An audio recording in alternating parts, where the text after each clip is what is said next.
Um, so I just finished The Promised Neverland, season 2, episode 11. The last episode. You know, what y'all want me to say?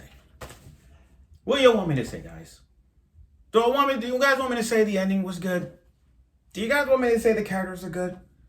Do you guys want me to say, like, oh, it's a masterpiece? What do y'all want me to say? You know, in this adaptation of The Promised Neverland, I am shocked and mad on how they take something so good and they spit in our face. It just irks me because we've been on the road ever since The Promised Neverland came out. It was a masterpiece. It was nominated for Anime of the Year at that time. That was Demon Slayer. Both of them were just like up and down. Like it was like between, out of all the awards, the nominees, it was out of Promised Neverland and Demon Slayer, and both of them were going at it. And then when Demon Slayer won, I wasn't mad. I wasn't shocked. I thought that, they could bounce back into season 2. And when they announced it, I'm like, okay, give us what we want. But then they just happened to fuck it up. They rushed this on a completely different level. They rushed it so much that it's like they took a mangas of all the arcs from The Promised Neverland, threw them into the fire, and just got the other manga chapters and just read through them all, and just like, okay, 10 pages, okay, 10 pages. Okay, the 10 pages, next one. And that's what they did. They just, oh my God. But I kept going.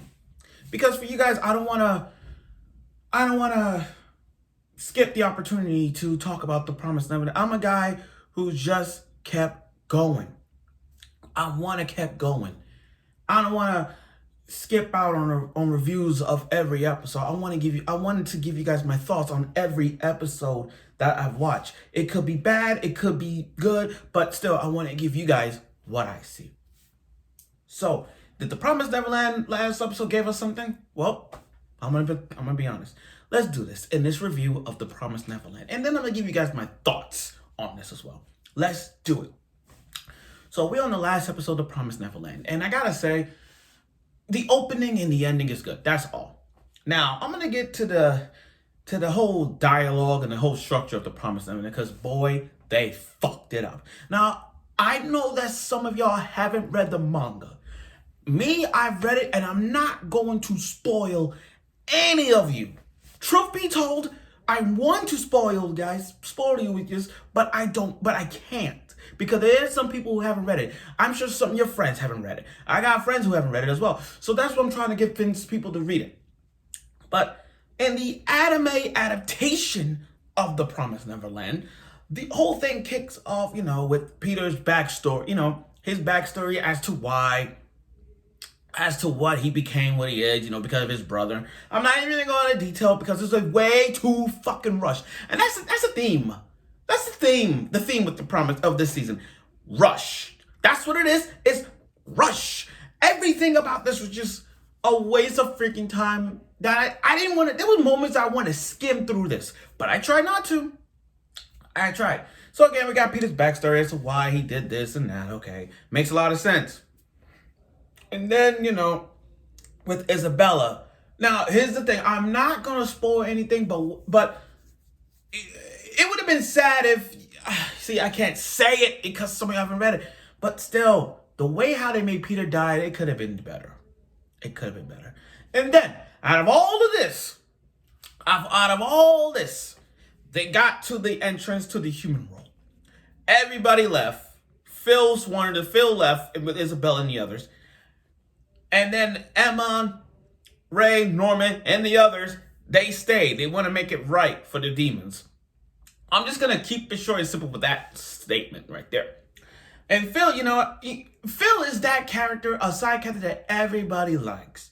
I like Phil, and I'm sure all y'all had like Phil.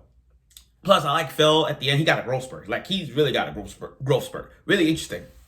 So it was sad. Like, the only thing good about this episode, guys, was that there was some heartwarming scenes, and they gave us them. That's all.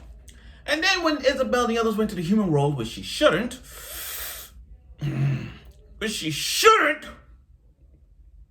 just showed, like, flat moments of when what Phil and the others been doing, you know, having a normal life, you know, having a kid, going to school, you know, having birthdays, you know, just a normal human life.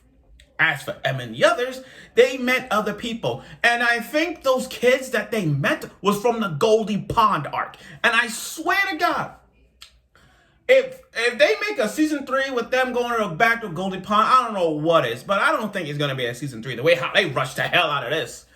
So, I'm going to be calm about this, but let's move on. Let's continue. So then you see, you know, how the Emma and the others from the demon world, you know, trying to speed run everything, like being the next heir to the demons, the little demon, the evil demon girl, who's now the next heir. And you see Emma talking to that other demon who made a promise with each other. Trust me when I say, read this. And then at the end of all this, out of everything happened, boom, you see Phil all grown up, looking cool, everything, look grown up, and he hugged Emma. Because he sees Emma as a big sister, and it is. Now, here's the thing. It's very frustrating to me how they take something and they ruin it. My thoughts on this season is just, what a waste of freaking time. What a waste of time. The whole plot of The Promised Neverland gave it up. The whole plot of it was like, what the hell? The whole plot was just like, it was a good plot. Then like, okay, let's take this plot and just throw it out there and just have a bunch of ideas to make the plot even more satisfying. It didn't. It didn't. And then and I'm like, a very disappointing season that I'm not even surprised by most fans. I'm not surprised. Most Promised Neverland fans like myself, and I got chapters of it, most fans were so shocked that the way how they fucked it up. So I don't even know how what the hell? What the hell? The only thing I give this season credit, and you guys gotta be honest, the opening, the ending, the animation. And the music. That's it. Those are the 4 things that I see that The Promised Neverland did good. But overall, what a disappointing season.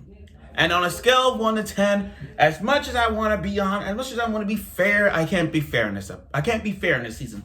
I give this a 2 out of 10. I'm sorry. Season 2, you get a 2 out of 10. Bam. So I know this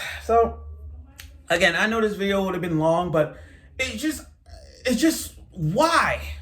You take something good and you spit it out. I'm gonna keep bringing it up because you don't do that to a good anime, especially Promised Neverland. You don't do that you don't take something good and then mess it up. So with this, I'm like, why? So fans of The Promised Neverland, I know that you guys, and you know I'm being honest when I say I give this 2 out of 10, but for those Promised Neverland fans, tell other people who are now watching this, read the manga. Tell everybody right now to read the manga. Have them read it and have them mention the one arc that was the best arc to me in The Promised Neverland is the Goldy Pond arc, because that right there was the symbol of greatness in that arc. And I'm telling you right now, do so.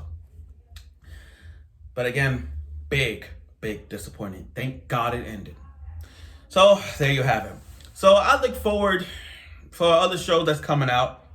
But definitely I'll be talking about Zombieland Saga Revenge, since I did my reviews on the other of season 1 Zombieland Saga. So I look forward for season 2 of Zombieland Saga Revenge, like I said.